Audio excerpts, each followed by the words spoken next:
ഇന്ന് നമുക്ക് ഒരു അടിപൊളി ചീരത്തോരൻ്റെ റെസിപ്പി കണ്ടാലോ. നമ്മൾ സാധാരണ ചീരത്തോരൻ ഉണ്ടാക്കുന്നതിനേക്കാളും ഒരു 100 ഇരട്ടി ടേസ്റ്റിൽ നമുക്ക് ചീരത്തോരൻ ഉണ്ടാക്കിയെടുക്കാം. അപ്പോൾ നമുക്ക് വീഡിയോ ഒന്ന് കണ്ടു നോക്കിയാലോ.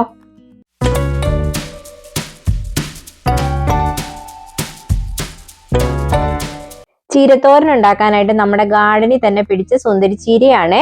അപ്പോൾ അതെല്ലാം കൂടെ ഒന്ന് കഴുകി വൃത്തിയാക്കി അരിഞ്ഞെടുത്തോണ്ട് വരാം. അപ്പം നമ്മുടെ ചീരയെല്ലാം ഇങ്ങനെ അരിഞ്ഞെടുത്തോണ്ട് വന്നിട്ടുണ്ട്. ഇനി ഞാനിതൊരു വലിയ പാത്രത്തിലേക്ക് ഇട്ട് കൊടുക്കാൻ പോവാണേ.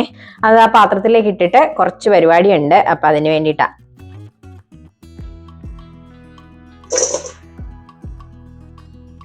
ഇതെല്ലാം കൂടെ ഒരു വലിയ പാത്രത്തിലേക്ക് ഇട്ട് കൊടുക്കുന്നുണ്ട്. ഇതിലേക്ക് ഒരു അരമുറി നാളികേരം ചിരകിയത് ഇട്ട് കൊടുക്കുന്നുണ്ട്.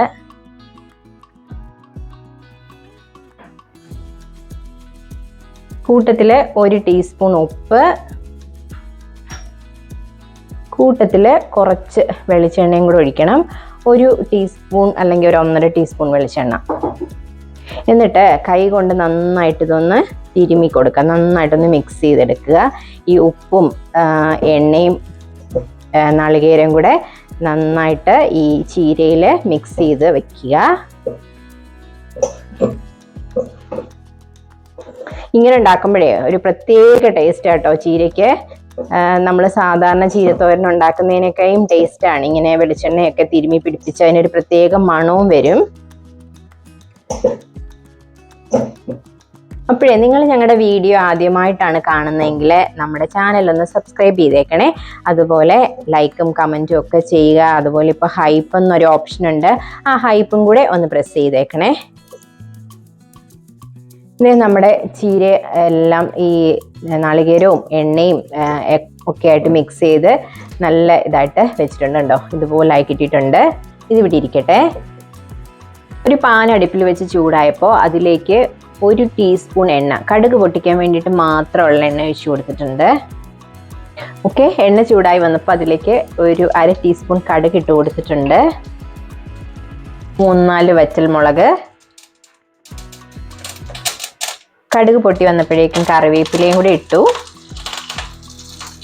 ഇനി അടുത്ത് ഇടാൻ പോകുന്നത് മട്ടേരിയാണ്. 1 ടേബിൾ സ്പൂണോളം മട്ടേരി ഇട്ട് കൊടുക്കുന്നുണ്ട്.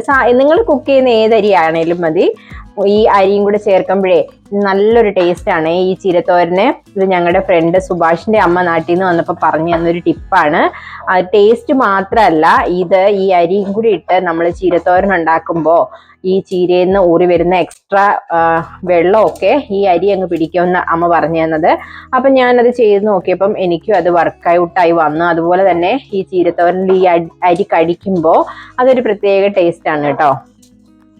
നമ്മുടെ അരിയെല്ലാം ഇവിടെ ഫ്രൈ ആയി വന്നു. ഈ സമയത്ത് ഞാൻ ചീര ഇട്ട് കൊടുക്കാൻ പോവുകയാണ്. അതിലേക്ക് ഇപ്പം ചീര ചേർത്ത് കൊടുക്കുവാണേ.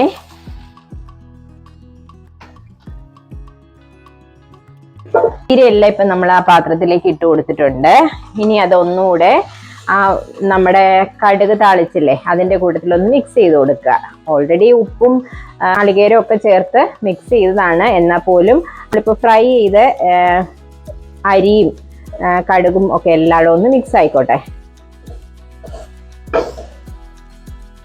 അത് മിക്സ് ചെയ്ത് കഴിഞ്ഞ് ഒന്ന് അടച്ചു വെച്ച് വേവിക്കുകയാണ്. ഇനി അതൊന്ന് വാടി കഴിയുമ്പോഴാണ് നമ്മൾ പൊടികളൊക്കെ ചേർത്ത് കൊടുക്കാൻ പോകുന്നത്. നമ്മുടെ ചീര ഒന്ന് വാടി വന്നിട്ടുണ്ട്. ഈ സമയത്ത് അതിലേക്ക് പൊടികൾ ചേർത്ത് കൊടുക്കാൻ പോവാണ്. 1/2 ടീസ്പൂൺ ജീരകപ്പൊടിയാണിത്, 1/2 ടീസ്പൂൺ മഞ്ഞൾപ്പൊടി, 1/2 ടീസ്പൂൺ മുളക് പൊടി. ഇനി എല്ലാം കൂടെ ഒന്ന് നന്നായിട്ട് മിക്സ് ചെയ്ത് കൊടുക്കുക.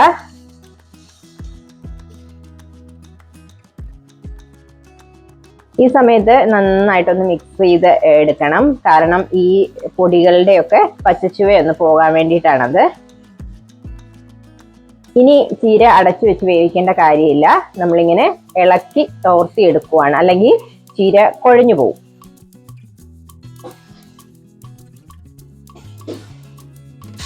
ഇത് നല്ല ഡ്രൈ ആയിട്ട് കിട്ടിയിട്ടുണ്ട് നമ്മുടെ ചീരത്തോരൻ. ഇവിടെ നല്ല റെഡി ആയിട്ടുണ്ട്. ചീരയൊക്കെ നന്നായിട്ട് വെന്തിട്ടുമുണ്ട്, എന്നാൽ കുഴഞ്ഞു പോയിട്ടുമില്ല. ഉണ്ടോ, നല്ല ഡ്രൈ ആയിട്ട് വന്നിട്ടുണ്ട്. അപ്പോൾ എല്ലാവരും ഇങ്ങനെ ഒന്ന് ട്രൈ ചെയ്ത് നോക്കണേ. നല്ല അടിപൊളി ടേസ്റ്റാണ്. നമ്മൾ സാധാരണ ഉണ്ടാക്കുന്ന ചീരത്തോരൻ്റെ ഒരു 100 ഇരട്ടി ടേസ്റ്റാണ്. ചീരത്തോരൻ കഴിക്കാത്തവരും ഇങ്ങനെ ഉണ്ടാക്കുമ്പോൾ കഴിച്ചു പോകും. അപ്പൊ എങ്ങനെയാ, സെറ്റ് അല്ലേ? എല്ലാവരും ഇതൊന്ന് ട്രൈ ചെയ്ത് നോക്കുമല്ലോ അല്ലേ? ട്രൈ ചെയ്ത് നോക്കിയിട്ട് ഫീഡ്ബാക്ക് അറിയിക്കണേ. അപ്പൊ അടുത്ത വീഡിയോ കാണുന്നത് വരെ എല്ലാവർക്കും നന്ദി, നമസ്കാരം, ബൈ.